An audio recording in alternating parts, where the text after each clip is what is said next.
안녕하세요. 노강욱 전도사입니다. 8월 넷째 주 성경 공부입니다. 함께 부르실 찬양은 그가 오신 이유입니다. 오늘 우리에게 주시는 하나님의 말씀은 사도행전 1장 8절 말씀입니다.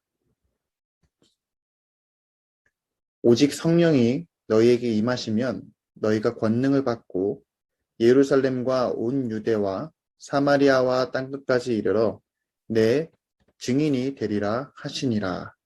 아멘.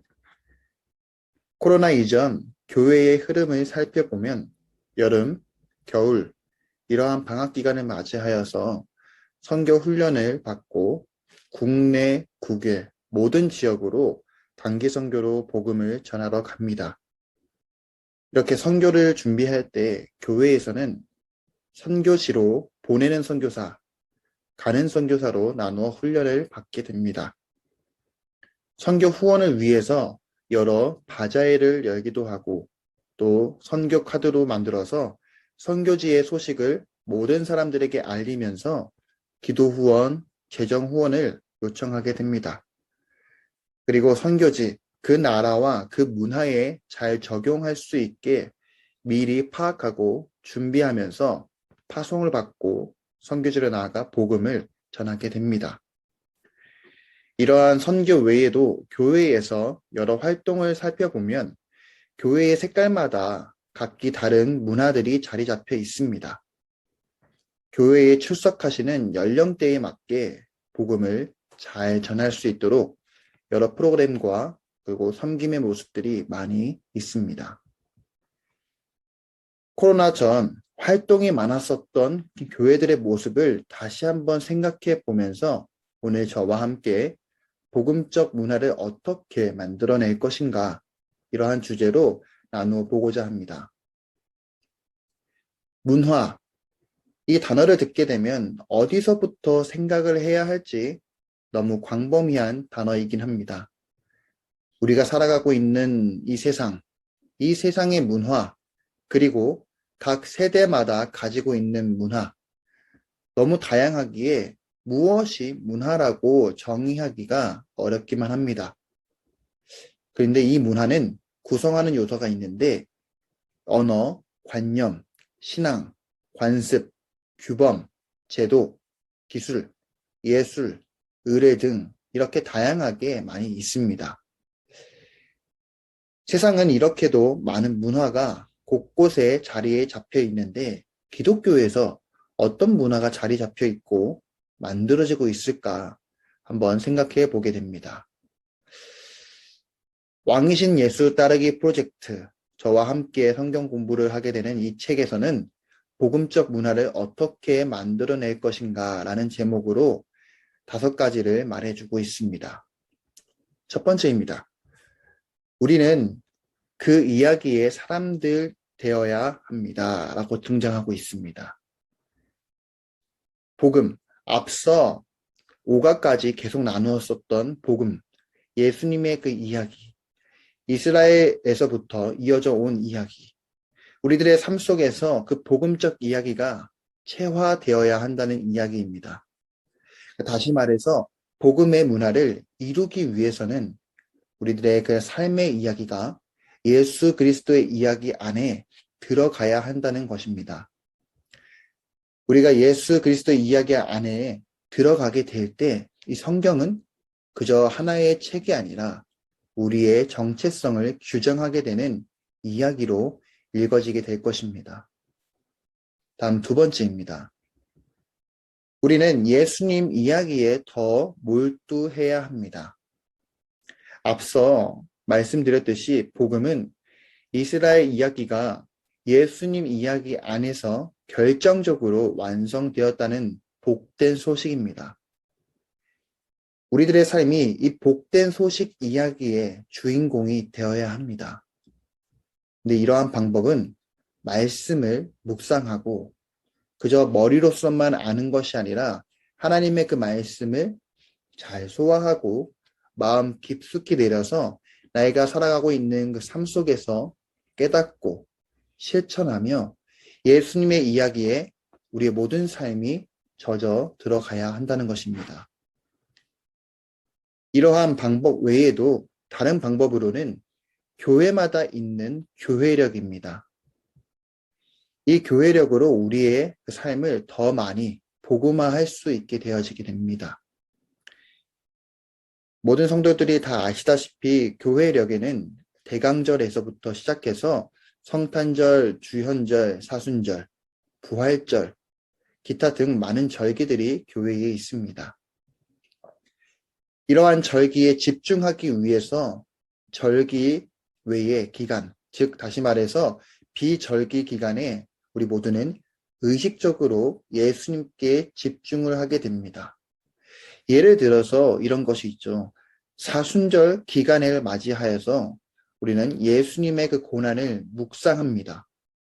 그리고 그 기간 안엔 우리는 평상시와 달리, 평상시의 예배와 평상시의 그 신앙의 모습과 달리 우리들의 그 삶 속에서 여러 종류의 금식을 하고, 미디어 금식도 하고, 한 끼 금식도 하고, 그렇게 금식을 선포하면서 하나님 말씀 앞에 나아가 묵상하고 십자가의 그 은혜를 묵상하며 예수님 앞에 더 나아가게 됩니다. 그래서 우리는 그 이야기에, 복음의 이야기에 더 흠뻑 젖어 들어가게 되는 것입니다. 세 번째입니다. 복음이 다음 세대와 다른 문화에 어떻게 전해 주었는지, 그리고 어떻게 그 세대가 지금의 우리의 세대에 이르기까지 이 복음을 전해 주었는지를 우리는 깨달아야 합니다. 이를 위해서는 우리는 교회의 역사를 살펴보는 것이 좋은 방법 중에 하나입니다.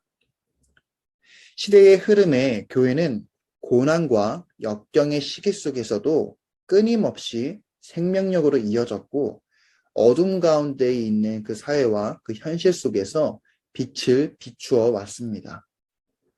또한 우리가 항상 예배 시간 때 고백하는 그런 사도신경, 기독교 신조에 있어서도 여러 시대에 걸쳐서 보편적으로 우리가 예수 그리스도를 믿는 그 신앙에 어긋난 해석이 없도록 만들어지며 이단을 경계하며 올바른 신앙의 길을 걸어갈 수 있도록 안내를 해 주어 왔습니다.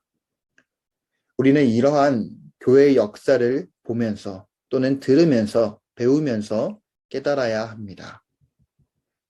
네 번째입니다. 우리의 이야기, 즉 복음을 무시하고 재구성하려는 이야기들에 있어서 우리는 맞설 필요가 있습니다. 우리가 살아가고 있는 주변엔 둘러싸여 있는 많은 문화가 있습니다. 이러한 문화는 피상적인 세계관에 근거한 수많은 거짓 이야기들로 구성되어져 있습니다. 이러한 이야기는 복음을 거부하거나 또는 노골적으로 복음을 파괴해버리는 습성들이 있습니다. 하지만 우리가 생각하는 복음의 문화는 이 복음 이야기가 참된 이야기라고 우리가 선언함으로써 세상의 문화의 그런 이야기에 우리가 대항할 수가 있게 되어지는 것입니다. 세례와 성만찬, 복음이 담겨져 있는 기독교적인 문화적인 그런 이야기들이 이 세상의 문화에 대항하여서 복음의 문화를 세워갈 수가 있게 되어지는 것입니다. 마지막으로 다섯 번째입니다. 복음의 이야기에 의해서 우리는 구원을 받고 변화할 수 있는 것에 우리는 복음을 받아들여야 한다는 것입니다. 저와 함께 진행되어지는 이 왕이신 예수 따르기 프로젝트 책은 바로 복음을 분별하고 또 우리가 수용함으로써 예수 그리스도의 형상으로 온전히 변화되기를 촉구하는, 도전하게 하는 그런 책입니다. 즉 우리가 철저히 돌아보면서 내 자신을 돌아보면서 회개하고 회심하고 하나님 앞으로 돌아갈 때 복음의 문화를 이루어 갈 수 있음을 말해주고 있습니다. 앞서 5가지를 말씀드렸는데 이 5가지를 정리하자면 우리는 복음을 수용하고 사랑과 긍휼로 다른 이들을 섬김으로써 복음의 문화를 만들어 갈 수 있음을 이 책에서는 말하고 있습니다. 오늘 본문 말씀 사도행전 1장 8절 말씀처럼 하나님은 우리를 보내시는 분이십니다. 모든 곳곳에 열방까지 보내시는 분이십니다. 그러니까 다시 말해서 우리 모두는 거룩하신 하나님으로부터 보냄을 받은 사람들입니다. 이처럼 하나님께서는 타인을 향해 나아가는 것처럼 우리도 이웃을 향해 또 이웃의 도움의 손길을 위해 그들에게 복음을 전하기 위해 준비되어지는 사람들이 또 그리스도인들이 되어야 합니다. 복음적 문화, 이미 이 땅에 오신 예수 그리스도께서 우리들의 그 삶 속에 동행하시는 것, 하나님과의 교제 속에서 우리의 삶이 복음이 세상 가운데 전해질 때 이것은 우리 안에서뿐만 아니라 교회에서도 복음적 문화가 만들어지고 더 생명력이 넘치는 교회가 될 것입니다. 사랑하는 증산제일교회 성도 여러분, 우리가 계속 언급하고 있는 이 복음, 하나님의 나라를 전하는 것은, 이 복음을 전하는 것은 바로 나로부터 시작되어짐을 기억하시기를 바랍니다. 하나님의 은혜와 그 사랑에 더 흠뻑 젖어가면서 우리의 삶, 복음을 전하는 삶, 하나님과 함께하는 삶, 하나님의 사랑과 그 은혜를 깨닫는 삶, 그런 삶이 되시기를 주님의 이름으로 축복합니다. 이제 우리 주님께서 가르쳐 주신 기도로 오늘 성경 공부를 마치겠습니다. 하늘에 계신 우리 아버지, 아버지의 이름을 거룩하게 하시며 아버지의 나라가 오게 하시며 아버지의 뜻이 하늘에서와 같이 땅에서도 이루어지게 하소서. 오늘 우리에게 일용할 양식을 주시고 우리가 우리에게 잘못한 사람을 용서하여 준 것 같이 우리 죄를 용서하여 주시고 우리를 시험에 빠지지 않게 하시고 악에서 구하소서. 나라와 권능과 영광이 영원히 아버지의 것입니다. 아멘.